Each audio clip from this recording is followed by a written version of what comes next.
राम राम शेतकरी बंधूंनो, स्वागत आहे तुमचं आपल्या ग्रेट शेतकरी यूट्यूब चॅनलवर। बघा शेतकरी मित्रांनो, 30 मार्च 2026 रोजच्या आजच्या आपण कापूस बाजारभाव या व्हिडिओच्या माध्यमातून लाईव्ह स्वरूपात पाहणार आहोत। तत्पूर्वी आपण चॅनलवर नवीन असाल चॅनलला सबस्क्राईब करायला विसरू नका।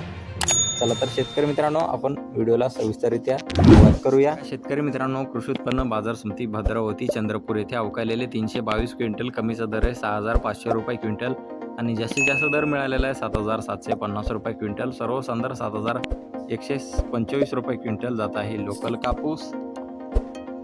बघा पुढे आहे वरोरा शेगाव येथे अवकालेले 150 क्विंटल, जास्तीत दर आहे 6000 रुपये क्विंटल। सर्व संदर 7900 रुपये क्विंटल, जास्तीत जास्त दर आहे 7900 रुपये क्विंटल आणि सर्व संदर 7800 रुपये क्विंटल जात आहे मध्यम स्टेपल कापूस। बघा पुढे आहे अमरावती बाजार समिती अवकालेले 55 क्विंटल, जास्तीत जास्त दर आहे 7900 रुपये क्विंटल। सर्व संदर 7850 रुपये क्विंटल जात आहे लोकल कापूस। बघा पुढे आहे मांडळ बाजार समिती अवकालेले 675 क्विंटल, कमीचा दर 6600 रुपये क्विंटल। सर्व संदर 7700 रुपये क्विंटल आणि जास्तीत दर आहे 7700 रुपये क्विंटल। सर्व संदर 7100 रुपये क्विंटल जात आहे लोकल कापूस। बघा पुढे आहे समुद्रपूर बाजार समिती आहे, जास्तीत दर आहे 7800 रुपये क्विंटल जात आहे लोकल कापूस।